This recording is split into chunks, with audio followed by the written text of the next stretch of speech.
بسم اللہ الرحمن الرحیم۔ السلام علیکم۔ میں 6 ماہ کی تھی جب میری پرورش کرنے والا کوئی نہ رہا۔ دادا نے ایک رشتہ دار عورت کے حوالے کر دیا جو گاؤں میں رہتی تھی۔ اس نے میری پرورش کی۔ 7 سال کی ہو گئی تو دادا نے واپس لے لیا اور چچی کے سپرد کر دیا۔ وہ بہت اچھی عورت تھی، مجھے بہت پیار سے رکھا۔ چچا بھی پیار کرتے تھے، میں ان کے گھر میں بہت خوش تھی۔ دادا تو جان سے بڑھ کر چاہتے تھے، کہتے تھے یہ میرے مرحوم بیٹے اور بہو کی نشانی ہے۔ لڑکیاں آکاش بیل کی طرح بڑھتی ہیں۔ دیکھتے دیکھتے میں نے بھی کٹ کاٹ نکالا اور خوب رنگ روپ بھی۔ تبھی دادا کو میرے بیاہ کی فکر لاحق ہوئی۔ ان کی نظر میں میرا چچا زاد کمال تھا، جو ایک پڑھا لکھا نوجوان تھا مگر کچھ غلط قسم کے دوستوں میں پھنس گیا تھا۔ تبھی دادا سوچ میں ڈوبے رہتے تھے کہ ہم دونوں کا نکاح کر دیں، لیکن کمال کی غلط گروپ سے ڈرتے تھے کہ نہ جانے میری یتیم پوتی کا یہ کیا حشر کرے گا۔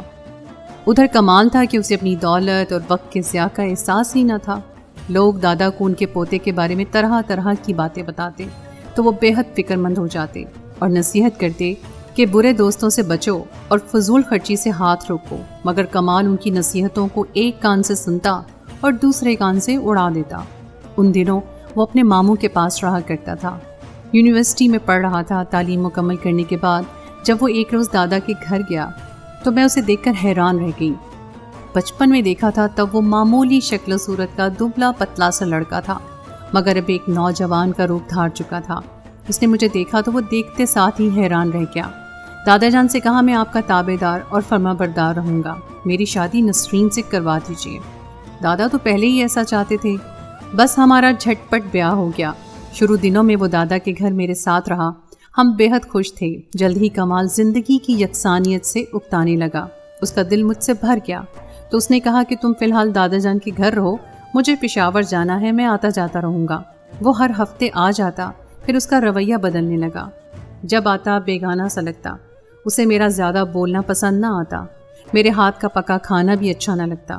اب وہ کئی ماہ گھر نہ لوٹتا، شکایت کرتی تو اور زیادہ دن غائب ہوتا۔ میں نے سوچا تھا ہماری شادی ہو جائے گی تو کمال کو اتنی محبت دوں گی کہ وہ بری صحبت سے دور ہو جائے گا اور صرف میرا ہو کر رہے گا، لیکن یہ میری خام خیالی تھی۔ وہ میرے نزدیک رہ کر بھی مجھ سے دور تھا۔ بالآخر میں نے صبر کر لیا۔ شاید عیش پسندی اس کی نس نس میں سرایت کر چکی تھی۔ بدقسمتی سے دادا جان کی وفات کے کچھ ہی عرصے کے بعد کمال کے والد بھی انتقال کر گئے اور وہ آزاد پنچھی کی طرح ہو گیا۔ اب اسے قید کرنے اور روک ٹوک کرنے والا کوئی نہ رہا۔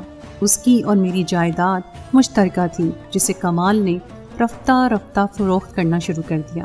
وہ مسلسل وراثت کی دولت کو ختم کرتا رہا اور عیاش دوستوں کو خوش کرتا رہا۔ آخرکار یہ جائیداد کب تک ساتھ دیتی؟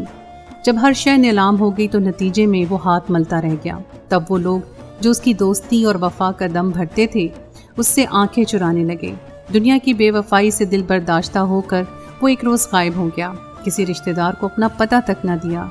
جب وہ چلا گیا تو میں سارا دن روتی رہتی۔ میری حالت پر چچی اور دیگر عزیز رشتہ دار ادھر ادھر اسے ڈھونڈتے تھے، لیکن وہ کچھ کر نہیں سکتے تھے، اسے ڈھونڈ کر نہیں لا سکتے تھے۔ اللہ جانے کمال کہاں جا چکا تھا۔ بالآخر ایک روز اس کے دوست سے پتہ چلا تو چچی اس کو منا کر لے آئیں۔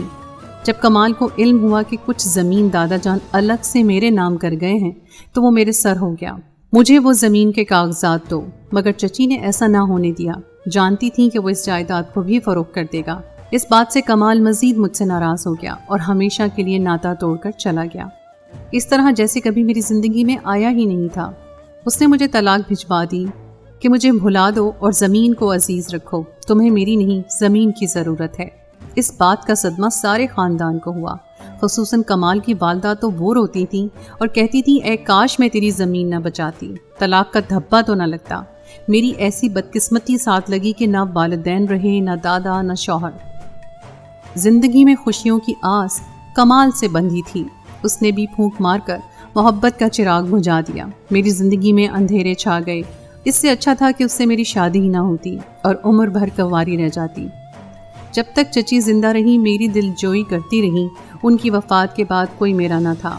کمال کو یاد کرتی تھی اور روتی تھی، دل میں کہتی تھی کہ کمال زمین لے لو، اگر تم لوٹ آؤ۔ پھر میری دعا قبول ہو گئی۔ کمال ایک بار پھر آ گیا، مگر میری خاطر نہیں، زمین کی خاطر۔ اس نے کہا یہ میری والدہ کی زمین ہے، اسے مجھے دو کیونکہ مجھے اس کی سخت ضرورت ہے۔ میں بہت خستہ حال میں ہوں، کسی سے مانگ کر نہیں کھا سکتا اور نہ مزدوری کر سکتا ہوں۔ اب یہ زمین ہی میرے جینے کا سہارا بن سکتی ہے۔ وعدہ کرتا ہوں کہ اسے نہیں بیچوں گا، بلکہ اس کے سہارے عزت کی زندگی جیوں گا۔ وہ مجھے طلاق دے چکا تھا، پھر بھی میں اس کو تکلیف میں نہ دیکھ سکی۔ رشتہ داروں کے منع کرنے کے باوجود میں نے وہ زمین جو ساس نے میرے نام کی تھی اسے دے دی۔ اس کے بعد کمال نے مجھ سے کوئی رابطہ نہ کیا۔ اسی زمین کی پیداوار سے میرا گزارا چلتا تھا۔ جب زمین نہ رہی تو میں دانے دانے کو محتاج ہو گئی۔ رشتہ داروں نے مجھ پر دباؤ ڈالا کہ تمہارا کوئی کفیل اب نہیں رہا، بہتر ہے کہ دوسری شادی کر لو۔ دوسری شادی میں نہیں کرنا چاہتی تھی کیونکہ میں کمال کی یاد میں شمع کی مانند پگھلتی تھی، لیکن بھوک بھی ایسی افریت ہے جو محبت کو بھی گھٹنے ٹیکنے پر مجبور کر دیتی ہے۔ ماموں نے مجبور کر کے ایک روز میرا نکاح اپنے بیٹے سے کروا دیا۔ یہ نکاح ایک مجبوری تھا، ورنہ میری روح زخموں سے چور تھی، پھر بھی مجھے زندہ رہنا تھا۔ زندگی اللہ کا عطیہ جو تھی۔ ماموں زاد میرے دکھ کا خیال کرتے تھے، وہ میرے دکھوں کا سانجھی بن گیا۔ اس نے مجھے ہر خوشی دینے کی کوشش کی، لیکن جب ماضی کے بیتے دن یاد آتے تو دل تڑپ اٹھتا۔ وقت گزرتا گیا، اللہ نے مجھے 4 بچوں سے نوازا، 2 بیٹے اور 2 بیٹیاں ہو گئیں، تو میرا گھر مکمل ہو گیا، لیکن زندگی ابھی بھی ادھوری تھی۔ کمال میرے خاندان کا اکلوتا نام لیوا اور چشم و چراغ تھا۔ وہ میرا کزن بھی تھا۔ اس کی برباد زندگی کا دکھ دل سے جانے کا نام ہی نہ لیتا تھا۔ وقت گزرنے کے ساتھ ساتھ دادا کے خاندان کے افراد رشتہ دار ایک ایک کر کے اللہ کو پیارے ہوتے گئے۔ میں نے بھی بچوں میں کھو کر ہر غم کو بھلا دیا۔ پھر وہ وقت آ گیا جب میں نے اپنے سے پیار کرنے والا غم گسار جیون ساتھی اپنے بچوں کے باپ کو بھی کھو دیا، اور ایک بار پھر کفالت کرنے سے محروم ہو کر بدحالی کا شکار ہو گئی۔ میں بے حد پریشان تھی۔ دونوں بیٹے تعلیم حاصل کر رہے تھے اور ان کی تعلیم مکمل ہونے میں بھی 2 سال باقی تھے۔ وہ جوان تھے لیکن ابھی کمانے کے لائق نہ تھے۔ بچیاں چھوٹی تھیں، ان کے اسکول کی فیس دینے کے میں قابل نہیں رہی تھی۔ جب گھر میں کھانے کو کچھ نہ ہو تو بچوں کو تعلیم کیسے دلوائی جائے؟ اسی بدحالی میں ایک روز اسکول ٹیچر کی نوکری ڈھونڈنے نکلی تو کمزوری سے چکر آ گیا اور سڑک کے کنارے گر پڑی۔ ایک شخص نے مجھے گرتے دیکھ کر کار روک لی، اتر کر میرے جانب آیا۔ میں بے سود تھی، اسے پہچان نہ سکی۔ اس نے مجھے پہچان لیا، یہ کمال تھا۔ فوراً مجھے اپنی گاڑی میں ڈال کر کلینک لے گیا۔ مجھے ہوش آیا تو اس کو دیکھ کر میں حیران ہو گئی۔ ڈاکٹر نے کہا یہ کمزوری کی وجہ سے بے ہوش ہو گئی تھیں، اس میں کچھ طاقت کی دوائی لکھ دی ہے۔ اس روز کمال کو پتہ چلا کہ میں کن برے حالات سے گزر رہی ہوں۔ اب وہ میری خیریت دریافت کرنے کے لیے روز فون کرنے لگا۔ اس نے مجھے بتایا کہ حسب وعدہ اس نے زمین نہیں بیچی، بلکہ اس کی خود دیکھ بھال کی وجہ سے زمین زرخیز تھی، جس کی وجہ سے وہ معاشی طور پر مضبوط ہو گیا۔ میرا شکر گزار تھا کہ بہت زیادہ تنگ دستی کے دنوں میں نے اس کی والدہ کی طرف سے زمین دی ہوئی واپس کر کے اس پر احسان کیا اور اس کو معاشرے میں ذلت کی زندگی گزارنے سے بچا لیا تھا۔ اب وہ میری مدد کرنا چاہتا تھا۔ دوبارہ شادی کی پیشکش کی، مگر میں نے اس پیشکش کو ٹھکرا دیا کیونکہ میرے دونوں بیٹے جوان تھے۔ وہ یہ برداشت نہیں کر سکتے تھے کہ ان کی ماں دوبارہ شادی کرے۔ اپنے بچوں کو میں کھلانا چاہتی تھی، اب یہی میرا سرمایہ حیات تھے۔ بڑی مشکلات سہ کر ان کو پروان چڑھایا تھا۔ انکار سن کر کمال افسردہ سا ہو کر چلا گیا۔ میں بہت روئی۔ اس نے پھر فون کیا کہ شادی منظور نہ سہی، لیکن یہ زمین جو تم نے مجھے واپس کی ہے دراصل تمہاری ہو چکی تھی، اور جو جائیداد پہلے میں فروخت کرتا رہا ہوں اس میں بھی تمہارا حصہ تھا۔ ہماری وراثت مشترکہ تھی جو میں نے اکیلے ہی اڑا دی۔ اب تمہارا حق بنتا ہے کہ زمین کی پیداوار سے مجھ سے اپنے بچوں کے لیے خرچہ لو تاکہ یہ پڑھ لکھ کر اپنی اپنی منزلوں تک پہنچ جائیں۔